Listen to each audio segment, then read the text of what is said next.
Hello, hi, I'm Thesnim Azeez. In the recipe, fish biryani. I have fish biryani recipe. In the fish biryani, I have 1 kilo fish, 1 kilo rice. Half kg, half kg. Half kg, that's kitchen.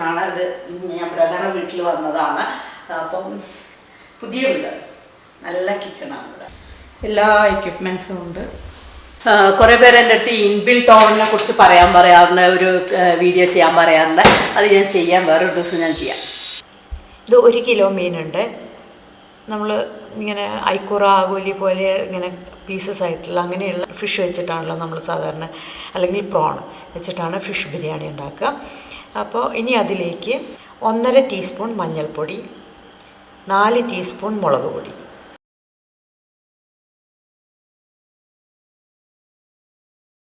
പിന്നെ ആവശ്യത്തിന് ഉപ്പ് നന്നായിട്ടൊന്ന് പുരട്ടിയിട്ട് വയ്ക്കുക മസാല പിടിക്കാൻ ഒരു അരമണിക്കൂർ വയ്ക്കുന്നത് നല്ലതാണ് അത് കഴിഞ്ഞിട്ട് ഫ്രൈ ചെയ്യാം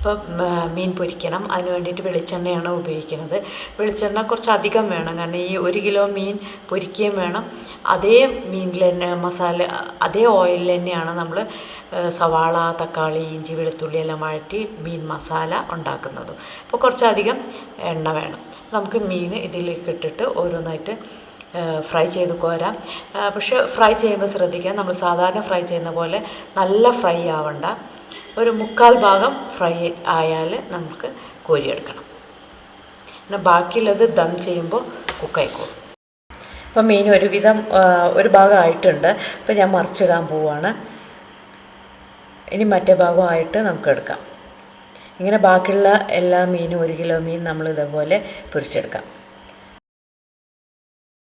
ഫിഷ് ഞാൻ ഇങ്ങോട്ടേക്ക് വയ്ക്കുകയാണ്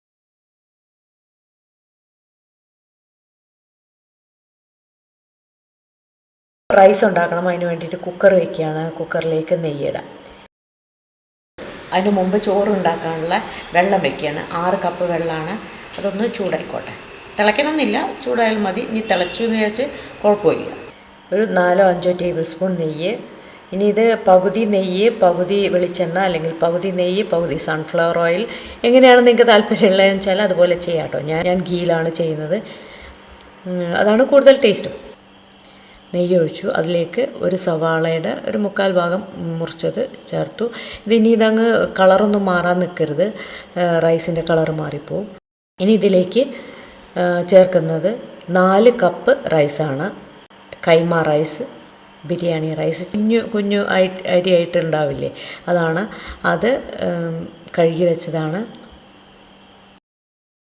1 കപ്പിന് 1.5 കപ്പ് വെള്ളമാണ് അപ്പോൾ നമ്മൾ ചേർക്കേണ്ടത് 6 കപ്പ് വെള്ളം ചേർക്കണം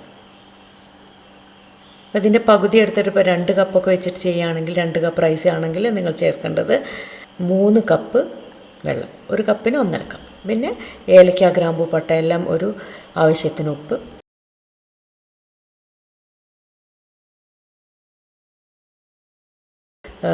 നാലെണ്ണം വെച്ചിട്ട് 4 ഏലക്ക 4 ഗ്രാമ്പൂ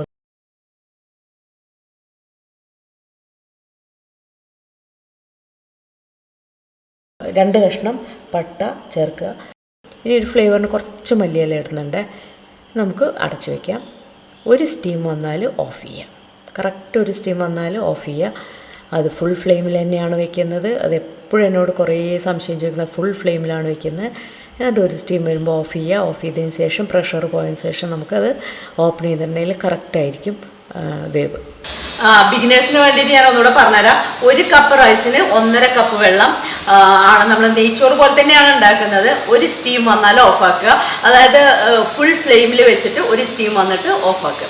ഓഫാക്കിയതിന് ശേഷം പ്രഷർ പോയതിന് ശേഷം തുറക്കുകയാണ് ചെയ്യേണ്ടത്. ഞാനിപ്പോൾ 4 കപ്പ് എടുത്തതുകൊണ്ടാണ് 6 കപ്പ് എടുത്തിട്ടുള്ളത്. അപ്പോൾ ഇതിൻ്റെ പകുതി എടുത്ത് ചെയ്യുന്ന ഇപ്പം ഒരു 2 കപ്പ് വെച്ചൊക്കെ ചെയ്യുകയാണെങ്കിൽ എത്ര എടുക്കണ്ടേ? 3 കപ്പ്. 3 കപ്പ് വെള്ളം ഒഴിച്ചിട്ട് ഉണ്ടാക്കുക. അപ്പോൾ ഒറ്റ സ്റ്റീം. ഇതെല്ലാം പെട്ടെന്ന് ചെയ്യേണ്ടത്, അല്ലാതെ ഇതിനൊന്നും കുറേ സമയം. ഒരു ബിരിയാണി ഉണ്ടാക്കുക പറഞ്ഞാൽ ഏറ്റവും ഈസി ആയിട്ടുള്ള നമുക്കൊരു ലഞ്ച് ഡിന്നർ അല്ലെങ്കിൽ അങ്ങനെയുള്ള ഒരു ഡിഷ് ശരിക്കും പറഞ്ഞാൽ ബിരിയാണിയാണ്. കറിയൊന്നും വേണ്ട, എല്ലാം അതിലങ്ങ് വരികയാണ്. അപ്പം പെട്ടെന്ന് ചെയ്യാൻ പറ്റുന്നത് ബിരിയാണി എന്ന് പറയുമ്പോൾ നമ്മൾ കുറേ പ്രിപ്പറേഷൻ ഉണ്ട്, കുറേ ഇതുണ്ടെന്ന് വിചാരിക്കട്ടെ. ഏറ്റവും ഈസി ആയിട്ടുള്ളത് മറ്റേ ചോറുണ്ടാക്കണം, കറി ഉണ്ടാക്കണം, ഉപ്പേരി ഉണ്ടാക്കണം, അങ്ങനെ കുറേ ഉണ്ടാക്കണ്ടേ. ഇതാകുമ്പോൾ എല്ലാം കൂടെ ഒന്നിച്ചാവും. അപ്പോൾ ഇനി ഇത് ക്ലോസ് ചെയ്യാം.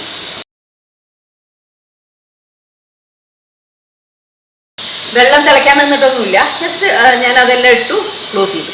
ഇതാ അപ്പോൾ നമ്മൾ വിസിൽ എന്നൊക്കെ പലതും പറയില്ലേ, എന്തായാലും ഇത് വെക്കണം. എന്നിട്ട് ഒരു സ്റ്റീം വരുമ്പോൾ ഓഫ് ആക്കണം. ഇപ്പം മീനെല്ലാം പൊരിച്ചെടുത്ത് കഴിഞ്ഞു. ഇനി ഇതിലേക്ക് ഈ ഓയിലിലേക്ക് ഇതിൽ മീൻ മസാല നന്നായിട്ടുണ്ട് കേട്ടോ.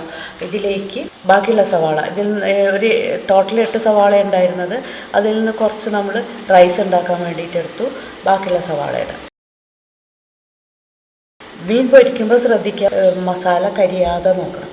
ഇനി ഇത് നന്നായിട്ട് വഴറ്റുക. മീൻ പൊരിച്ച എണ്ണയിൽ തന്നെയാണ് ഫ്രൈ ചെയ്യുന്നത്.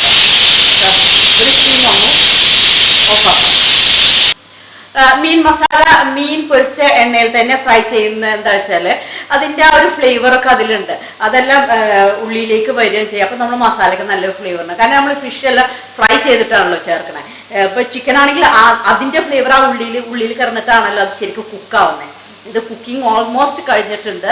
ഇനി ചെറുതായിട്ടൊന്ന് ദം ചെയ്യുമ്പോഴുള്ള ആവി കയറൽ മാത്രമല്ലേ ഉള്ളൂ. അതുകൊണ്ടാണ് അങ്ങനെ പറയുന്നത്. പിന്നെ ശരിക്കും പറയുകയാണെങ്കിൽ ഫിഷ് ബിരിയാണി ചെയ്യുമ്പോൾ പ്രോൺ വെച്ച് ചെയ്യുകയാണെങ്കിൽ നല്ല സുഖമാണ്. കാരണം പ്രോൺ ആകുമ്പോൾ ഉടഞ്ഞു പോകുന്നൊരു പ്രശ്നമില്ല. ഈ ഫിഷ് ആകുമ്പോഴുള്ള പ്രശ്നം എന്ന് വെച്ചാൽ അതിനി നമ്മൾ ദം ചെയ്തിട്ട് പിന്നെ കോരിയെടുക്കുമ്പോഴൊക്കെ നല്ല ശ്രദ്ധിക്കണം, കാരണം ഉടഞ്ഞു പോകാനുള്ള ചാൻസ് ഉണ്ട്. ഇപ്പോൾ നോൺ സ്റ്റിക്ക് ആയതുകൊണ്ട് തന്നെ ഇതിൻ്റെ കൂടെ തന്നെ നമുക്ക് ജിഞ്ചർ ഗാർലിക് പേസ്റ്റ്, അതുപോലെ ഗ്രീൻ ചില്ലി എല്ലാം ചേർക്കാം. ഇപ്പോൾ ginger garlic paste 3 table spoon, പച്ചമുളക് ചതച്ചത് 10 എണ്ണം. നന്നായിട്ട് വഴന്നതിന് ശേഷം ഇനി അടുത്ത് ചേർക്കാൻ പറ്റും. ശരിക്കും പറഞ്ഞാൽ ഈ ഉള്ളി വഴറ്റുന്നതൊക്കെയാണ് ഇതിൽ കൂടുതൽ സമയം എടുക്കുന്നത്. ആവശ്യത്തിന് ഉപ്പ് ചേർക്കുക.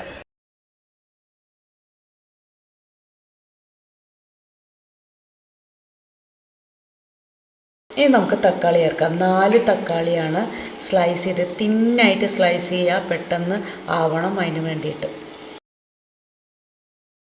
ഓരോ സ്റ്റെപ്പ് നന്നായിട്ട് വഴന്ന് വരണേ. ഇപ്പോൾ സവാള, ഇഞ്ചി, വെളുത്തുള്ളി, പച്ചമുളക്, തക്കാളി എല്ലാം ആയിട്ടുണ്ട്. മല്ലിയില, പുതിനയില ചെറുതാക്കി മുറിച്ചത് 1 കപ്പ്. ഗരം മസാല പൗഡർ ചേർക്കണം. ഒരു 1.5 ടീസ്പൂൺ ഗരം മസാല പൗഡർ ചേർത്തിട്ടുണ്ട്. ഇനി ഇതിലേക്ക് ചെറുനാരങ്ങ ജ്യൂസാണ് ചേർക്കാനുള്ളത്. അത് ശരിക്കും പറഞ്ഞാൽ ഇതിന് മുഴുവനായിട്ട് നമുക്കൊരു 2 വലിയ ചെറുനാരങ്ങയുടെ ജ്യൂസ് ആവശ്യമാണ്. അതിൽ കുറച്ച് മാറ്റി വയ്ക്കാം, കാരണം നമുക്ക് ദം ചെയ്യുമ്പോൾ ആവശ്യമാണ്. ബാക്കിയുള്ളത് ഇതിലേക്ക് തൈര് ചേർക്കാനെന്നുണ്ടെങ്കിൽ നിങ്ങൾക്ക് ഇപ്പോൾ ചേർക്കാം. ഒരു 1/4 കപ്പ് തൊട്ട് 1/2 കപ്പ് വരെ തൈര് ചേർക്കാം. ഞാൻ തൈര് ചേർക്കുന്നില്ല, കാരണം ചെറുനാരങ്ങ ജ്യൂസ് നന്നായി ചേർക്കുന്നുണ്ട്. അതും തക്കാളിയും കൂടി ആകുമ്പോൾ ആവശ്യത്തിനുള്ള പുളി വരും. ഇതിലേക്ക് മീൻ വെച്ച് കൊടുക്കാം. കുറച്ച് മസാല ഇതിന് മുകളിൽ ഇങ്ങനെ കംപ്ലീറ്റ് മീനതിലേക്ക്.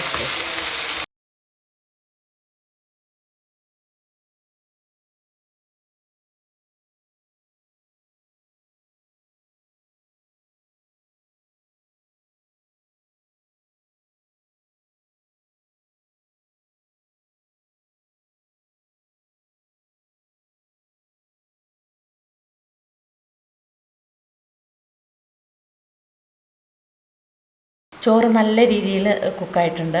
അതായത് നന്നായിട്ട് കുക്കായിട്ടുണ്ട്. എന്നാൽ ചോറ് ഒരു വറ്റ് ഒന്നിൻ്റെ മുകളിൽ തട്ടാതെ ഇങ്ങനെ വിട്ട് നിൽക്കുന്ന രീതിയിൽ നല്ല കറക്റ്റായിട്ട് കുക്കായിട്ടുണ്ട്. ഞാൻ പറഞ്ഞ പോലെ ചെയ്താൽ മതി. നമുക്കിതിൻ്റെ മുകളിൽ സ്പ്രെഡ് ചെയ്യാം.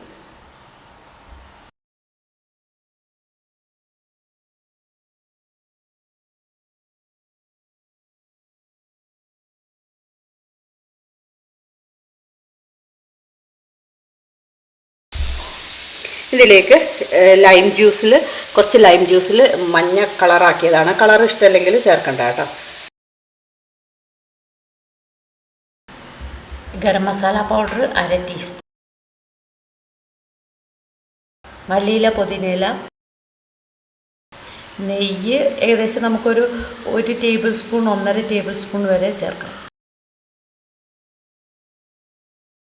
ഇത് അടച്ച് വയ്ക്കുക. ചെറിയ തീയിൽ ഒരു 5 മിനിറ്റ് വെച്ചാൽ മതി. ഇങ്ങനെ നോക്കിയാൽ മതി, നല്ല ചൂടാവും. അപ്പോൾ എടുത്താൽ മതി. നല്ല ആവിയെല്ലാം വന്ന് നല്ല ദമ്മായിട്ടുണ്ട്, നല്ല ഫ്ലേവർ വരുന്നുണ്ട്. നമുക്ക് സ്റ്റൗ ഓഫ് ചെയ്യാം. നമ്മുടെ ബിരിയാണി റെഡിയായി. ഇനി കഴിക്കാം. ബിരിയാണി നമ്മളെ